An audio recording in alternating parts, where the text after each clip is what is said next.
Liquor కేసులో కాకాని గోవర్ధన్ రెడ్డిని Gudur court వద్దకు తీసుకువస్తున్నారన్న సమాచారం మేరకు ఎమ్మెల్సీ మేరిక మురళీధర్ కోర్టు వద్దకు చేరుకున్నారు. కానీ పోలీసులు ఎమ్మెల్సీని అనుమతించకపోవడంతో ఎమ్మెల్సీ మేరిక మురళీధర్ తీవ్ర స్థాయిలో పోలీసుల తీరు పట్ల విమర్శలు చేశారు. ఈ సందర్భంగా ఎమ్మెల్సీ మేరిక మురళీధర్ మాట్లాడుతూ చట్టాలు చేసే సభలో సభ్యుడైన తనని చట్టాలు అమలు చేయాల్సిన అధికారులు అడ్డుకోవటం, ఎండలోనే నిలబెట్టడం బ్రిటిష్ పోలీసుల తీరుకు నిదర్శనమని, తీవ్రవాదిని చూసినట్టు కాకాని గోవర్ధన్ రెడ్డి పట్ల పోలీసుల వ్యవహారం ఉందని తెలిపారు.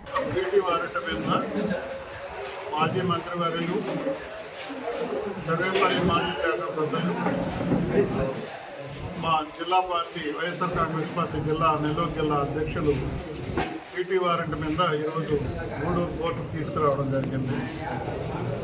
ఉదయం నుంచి ఏదో అది కానీ తీవ్రవాదులు తీసుకొస్తున్నట్టు వాతావరణం పోలీస్ శాఖ మరి వారేమంటే జ్యుడిషియల్ వాళ్ళు కూడా చెప్పారు మాకు అన్నట్టుగా మాట్లాడుతున్నారు. ఇక్కడ మన భారతదేశంలో ఉన్నాం, అందులో తెలుగు సంస్కృతి ఆంధ్రాలో ఉన్నాం.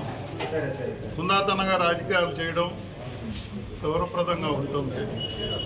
బాధాకరమైన విషయం ఏంటంటే నేను ఒక లెజిస్లేచర్, అంటే చట్టాలు చేసే ప్రతినిధిని, నేను చట్టాలు చేసే సభలో ఒక మెంబర్ని. చట్టాలు చేసే మెంబర్కి ఎండలో నిలబెట్టి బ్రిటిష్ పోలీస్ అంటే ఏ విధంగా ఉంటుందో అనేది చూపించారు. చట్టాలు అమలుపరిచే వాళ్ళు, చట్టాలు చేసే వాళ్ళకి ఇచ్చే గౌరవం ఈరోజు నన్ను ఎండలో నిలబెట్టడం జరిగింది. నాకు దానివల్ల పెద్ద కిరీటాలు ఏం పడలేదు. ప్రజాస్వామ్యం చనిపోయిందేమో అనిపించింది నాకు. డెమోక్రసీ ప్రపంచ దేశంలోనే భారతదేశ డెమోక్రసీ అంటే గొప్పగా చెప్తారు. అంటే డెమోక్రసీ ఉందా ఆంధ్ర రాష్ట్రంలోని బాధేస్తుంది. నిన్నగాక మొన్న చూస్తే దౌర్జన్యంగా నల్లపురెడ్డి ప్రసన్న కుమార్ రెడ్డి గారు, సీనియర్ నాయకులు, ప్రజాస్వామ్య వ్యవస్థలో నల్లపురెడ్డి శ్రీనివాసరెడ్డి గారు చిన్న ఓటర్ను కూడా అన్నాన్ని పిలిచి ఒక గొప్ప ప్రజాస్వామ్య వ్యవస్థకి ఇంత మంచి వాతావరణం ఉంది అని నిలబెట్టిన యోధులు ఆయన కుమారుడు ప్రసన్న కుమార్ రెడ్డి గారు 6 సార్లు ఎమ్మెల్యే అయితే ఆయన ఇంటిని ధ్వంసం చేశారు. నిజంగా పోలీస్ వ్యవస్థ బ్రిటిష్ వ్యవస్థ ఉందని చెప్పడానికి ఈ రోజుకి వరకు కూడా అక్కడ కనీసం కేసు రిజిస్టర్ చేయలేదు. ఫస్ట్ ఇన్ఫర్మేషన్ వస్తే రిజిస్టర్ చేస్తారు, ఇంతవరకు రిజిస్టర్ చేయలేదు. బాధేస్తుంది. ఈరోజు ముందుగా నేను అడిగాను పోలీసు వారు, మేము మీకు సహకరిస్తాము, అభిమానులు దూరంగా ఉండి మా నాయకులు వస్తున్నారు కాబట్టి వాళ్ళ అభిమానం వాళ్ళు ప్రకటిస్తారు, దూరంగా ఉండి నమస్కారాలు చేతి ఎత్తి అక్కడ సంస్కారంగా విష్ చేస్తారు, ప్రశాంతంగా ఉంటుంది. ఏదైనా ఇబ్బంది అయితే దాని పూర్తి బాధ్యత నాది. నేను మీకు వచ్చి సరెండర్ అవుతా, ఏ పార్టీ ఇబ్బంది జరగదు. అనుకోకుండా ఈరోజు మా కాన్స్టిట్యున్సీ రివ్యూ మీటింగ్ లాగా మరి ఇక్కడ అపార్ట్మెంట్లో మేము పెట్టుకొని మాట్లాడుతున్నాము. ఆయన వచ్చే 10 నిమిషాల్లో మరి కనబడతాము. గౌరవప్రదమైన వృత్తిలో ఉన్నాం, పొజిషన్లో ఉన్నాం కాబట్టి మీరు లోపలికి 2-3 అలౌ చేస్తే లోపలే ఆయనతో కరచాలం చేసుకొని బయటకు వస్తామని పదే రిక్వెస్ట్ చేయడం జరిగింది. బ్రిటిష్ వాళ్ళు అయినా కూడా పర్మిషన్ ఇచ్చి ఉండేవాళ్ళేమో. బాధేస్తుంది. వాళ్ళు అసలు ఏమి సంబంధం లేని వ్యక్తిలాగా నన్ను చూడడం అనేది, నన్ను ఎంపిక చేసుకున్నటువంటి అందరికీ కూడా అవమానమే కదా. ఇనానిమస్గా ఎలక్ట్ అయ్యా నేను. ఎక్కడ పోటీ లేకుండా ఇంత పెద్ద నెల్లూరు జిల్లాకి, పాత జిల్లాకి ఒక ఎమ్మెల్సీ ప్రోటోకాల్ ఉంది. నా ప్రోటోకాల్ మంట కలిపినట్టే కదా. నేను దీన్ని రేపు లెజిస్లేచర్లో మాట్లాడితే అందరూ జవాబు చెప్పొద్దు. ఇది కరెక్టేనా, మీ విజ్ఞతకి వదిలేస్తున్నాం. ఇది సంస్కారమా? ఇదంతా ఇక్కడ పాలించే పాలకుల మీద పడదా?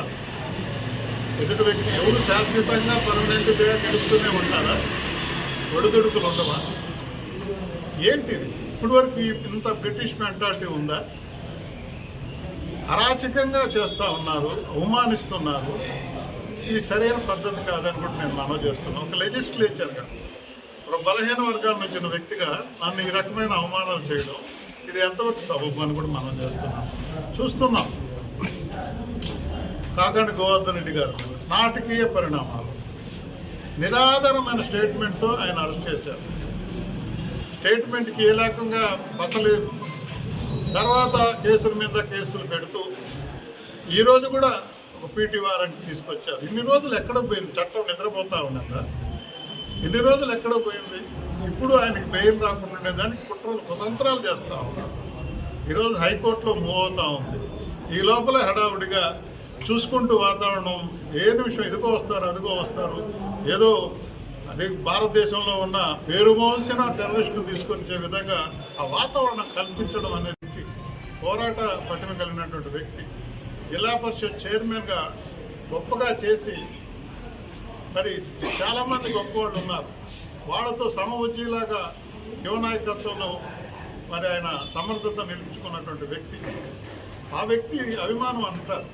అభిమానం కూడా కంట్రోల్ చేసి మీకు అన్ని విషయాలు సహకరిస్తుంటే కనీసం కామన్ మ్యాన్ చూసినట్టుగా కూడా భారతదేశంలో కామన్ మ్యాన్కు ఉన్నంత స్వేచ్ఛ కూడా ఇవ్వకుండా మరి ఎండలో నిలబెట్టడం అంటే మన నిలబెట్టినట్టు కాదు, ప్రజాస్వామ్యాన్ని నిలబెట్టినట్టు అని కూడా తెలియజేసుకుంటూ నేను మీ అందరికీ మనం చేస్తున్నాను. పోలీసు వాళ్ళలో కొంతమంది మంచివాళ్ళు ఉన్నారు, బాధపడ్డారు. వాళ్ళందరికీ చెప్తున్నాను, మీరు కలుగు చేసుకోవాల్సిన పరిస్థితి వస్తుంది. వ్యవస్థే దిగజారిపోయే పరిస్థితికి వచ్చేసింది. బ్రిటిష్ వాళ్ళ కంటే కఠినంగా మనం పీపుల్ ఆఫ్ ఇండియా మీరు బ్రిటిష్ వాళ్ళ కంటే కర్కశంగా మరి వైఎస్ఆర్ కాంగ్రెస్ పార్టీ నాయకులు చూడడం అనేది ఇది ఎంతవరకు సబబు? వ్యవస్థ ఎక్కడికి వెళ్తుంది? మీరు బాటలు వేస్తున్నారు.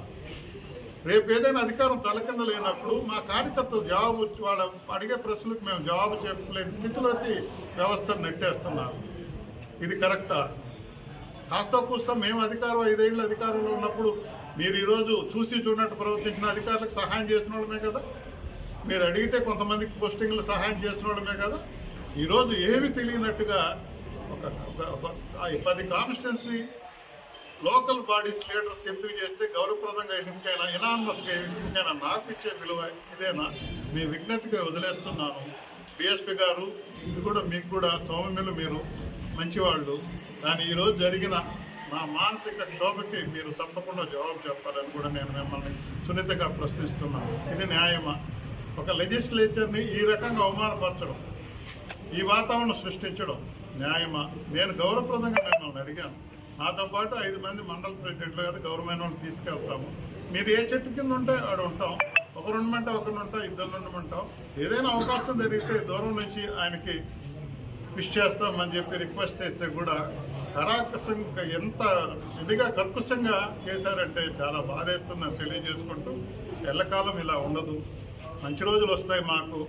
మేమైతే మీరు చేసిన ఇవన్నీ మేము మనసులో పెట్టుకోము, మీ విజ్ఞతగా వదిలేస్తాము.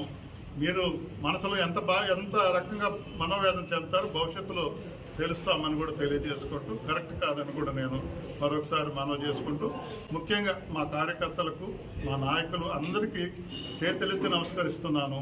నా మాట గౌరవించి పార్టీని గౌరవం కాపాడారు. ఈరోజు ఇంతమంది 100లాది మంది పోగైనా ఎక్కడ చిన్న ఇబ్బంది జరగకుండా పోలీస్ శాఖ ఎంత అరాచకంగా మాట్లాడినా, మరి ఏది చెప్పినా, అవమానపరిచినా ఎంతో సంయమనంతో మరి వారిని వీడ్కోలు చెప్పడం అనేది చాలా ఉన్నతనంగా మీరు వ్యవహరించినందుకు ప్రతి ఒక్క కార్యకర్తకి, నాయకులకి నమస్కారం తెలియజేసుకుంటూ, మరొకసారి పోలీస్ శాఖ గారికి చెప్తున్నాను, ఇది వద్దు. అందరి మైండ్లో బ్రిటిష్ పోలీస్ అనే వ్యవస్థ ఉంది అనే ఫీలింగ్ రానే వద్దు. అందరూ ఈరోజు వాళ్ళు ఆర్గ్యుమెంట్ జరిగాయి. 14 రోజులు రిమాండ్ చెప్పారు. కంటే 45 రోజులు పైన అయిపోయింది. కాబట్టి వీళ్ళు అది రానికుండా కుట్రలతో ఇవన్నీ చేస్తున్నారు. ఇప్పుడెప్పుడో కేసులన్నీ బయటకి తీసుకొచ్చి అడ్డం పెడుతున్నారు, బెయిల్ రాకుండా అడ్డం పెడుతున్నారు. చూద్దాం ఎన్ని రోజులు చేస్తారో చూద్దాం. అయితే సంతోషం ఏంటంటే ఆయన ఈ తాటాకు చెప్పులు భయపడే వ్యక్తిత్వం కాదు గోవర్ధన్ రెడ్డి గారు. ఆయన చూస్తే మా అందరూ కూడా స్ఫూర్తిదాయకం. ఆయన ధైర్యంగా ఉన్నారు. పునీతుడు బయటకు వస్తాడు, తర్వాత ప్రత్యర్థులకి సింహస్వప్నం వస్తాడని మీకు తెలియజేస్తాం.